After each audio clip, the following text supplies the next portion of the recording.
Remember, when the Ukraine war started, Western countries rushed to impose sanctions on Russia. They assumed that the resources and imports they import from Russia can be sourced from somewhere else.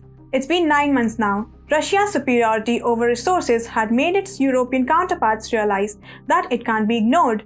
Interdependence is the way forward. The realization this time has occurred to UK. Yes, the same UK which has adopted second most pro-Ukraine stance after US. Hello and welcome to TFI Global, the foreign affairs and geopolitical analysis arm of TFI Media Group. I'm your host Palak. Let's begin. London Metal Exchange announced on Friday that it will not prohibit the trading and storage of Russian metals in its system. It said that a sizable percentage of the market continues to purchase Russian metal and things wouldn't change in 2023. Russia is a significant producer of nickel and aluminium. Sanctions imposed on some Russian corporations did not target these metals or the businesses that produce them. They didn't want to hurt their industries on an immediate basis and wanted to thwart the impact of sanctions on themselves. The plan was to drift from Russian metals in the longer term, but the sanctions have hit the Europeans badly.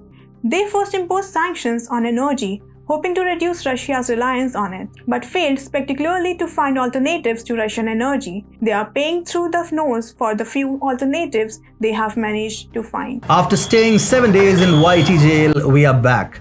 We don't know if they'll allow us to stay peacefully. We don't know when the next ban will be announced. And that's why you must download the TFI app. Apple users can simply go to the App Store, search for TFIGlobal and install the app.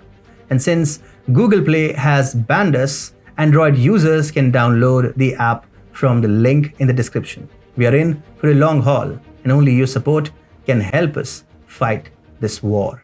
The exchange, the largest and oldest industrial metals market in the world, published a discussion paper on the matter in October, seeking market feedback on the idea of outlawing Russian metals. According to a statement from the exchange, the LME does not propose at this time to prohibit the warranting of new Russian metal or to impose threshold or limits to the amount of Russian stock permitted in LME warehouses. When the LME asked for feedback, several respondents suggested that the exchange be wary of producer feedback, given a perceived vested commercial conflict of interest. The US, which has created a monopoly on LNG supplies to Europe, tried to influence the decision.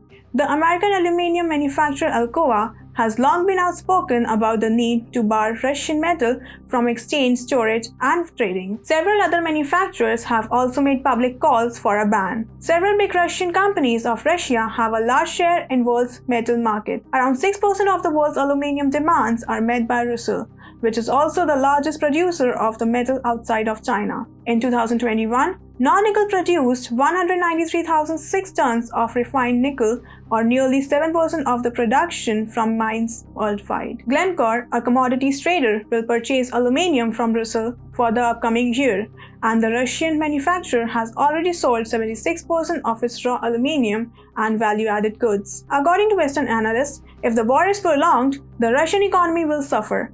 After Russia invaded Ukraine, the country's economy collapsed. In relation to the dollar, the ruble lost more than a quarter of its value. Cut to now, the Russian ruble is the strongest it has been in decades. Russia's economy is booming and has defied all the norms and rules of the game. London Metal Exchange doesn't want to lose out on business and understands Russia's metal supremacy. Metal Exchange has learned from other sectors that it's not worth sanctioning Russia. Well, better late than never.